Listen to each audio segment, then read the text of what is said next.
So guys, ರವೆ ಉಂಡೆ ಮಾಡಕ್ಕೆ ನಾವಿಲ್ಲಿ ನಾರ್ಮಲ್ ರವೆನ ಈ ತರ ಸ್ವಲ್ಪ ಬ್ರೌನ್ ಆಗೋವರೆಗೂ ಹುರ್ಕೊಂಡು ಇಟ್ಕೊಂಡಿದೀವಿ. ಸೊ ಇಲ್ಲಿ ನಾವು ಅರ್ಧ ಕೆಜಿ ರವೆ ತಗೊಂಡಿದೀವಿ ಗೈಸ್. ಆಮೇಲೆ ಅರ್ಧ ಕೆಜಿ ರವೆಗೆ ಮುಕ್ಕಾಲ್ ಭಾಗದಷ್ಟು ಕೊಬ್ಬರಿ ಅಥವಾ ತೆಂಗಿನ ತುರಿ ತುರಿದ್ಬಿಟ್ಟು ಅದನ್ನ ಫ್ರೈ ಮಾಡ್ಕೊಬೇಕು. ಸೊ ಇಲ್ಲಿ ನೋಡಿ, ತೆಂಗಿನ ತುರಿ ನಾವು ತುರ್ಕೊಂಡಿದೀವಿ, ತೆಂಗಿನಕಾಯಿನ. ಅದನ್ನ ಈಗ ಇದು ಬ್ರೌನ್ ಆಗೋವರೆಗೂ ಫ್ರೈ ಮಾಡ್ಕೊಬೇಕು ನಮಗೆ.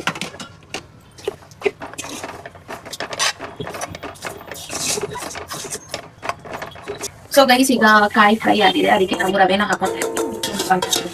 ಇವಾಗ ಇದೆರಡನ್ನ ಸ್ವಲ್ಪ ಹಾಕೊಳ್ಳೋಣ, ಸ್ವಲ್ಪ ಫ್ರೈ ಮಾಡ್ಕೊಳ್ಳೋಣ, ಒಂಚೂರು ಫ್ರೈ ಮಾಡ್ಕೊಳ್ಳೋಣ ಎರಡು.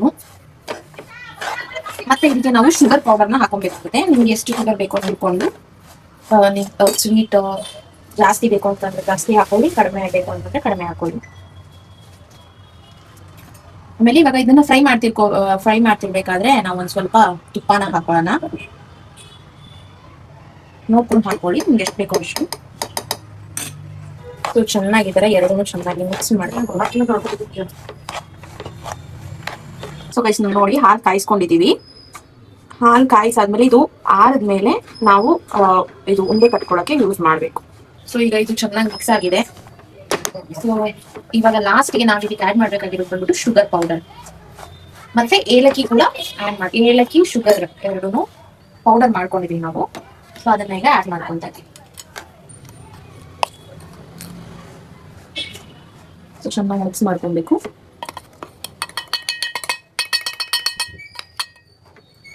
ಈಗ ನೋಡಿ, ಇದು ಚೆನ್ನಾಗಿ ಮಿಕ್ಸ್ ಆಗ್ತದೆ. ಮತ್ತೆ ಇದು ಬಿಸಿ ಆರಿದ್ಮೇಲೆ ನಾವು ಉಂಡೆ ಕಟ್ಕೋಬೇಕಾಗುತ್ತೆ.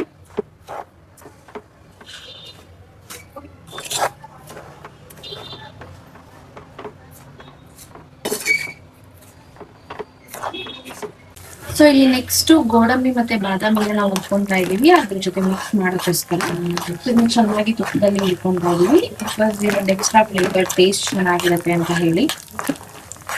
ಸೊ ಗೈಸ್ ನೋಡಿ, ಈಗ ಆರಿರೋದ್ರಿಂದ ನಾವು ಉಂಡೆ ಕಟ್ತಾ ಇದೀವಿ. ಈ ತರ ಉಂಡೆ ಕಟ್ಕೊಬೇಕು. ಆ ಹಾಲು ಸ್ವಲ್ಪ ಇದು ಮಾಡ್ಕೊಂಡು ಕಟ್ಬೇಕು.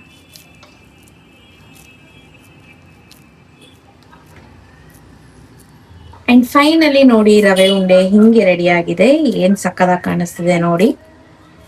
ಸೊ ಗೈಸ್, ಫೈನಲಿ ರವೆ ಉಂಡೆ ರೆಡಿ ಆಗಿದೆ. ಇದಂತೂ ತುಂಬಾ ಸಿಂಪಲ್ ರೆಸಿಪಿ, ಎಲ್ರು ಮನೇಲಿ ಟ್ರೈ ಮಾಡ್ಬೋದು.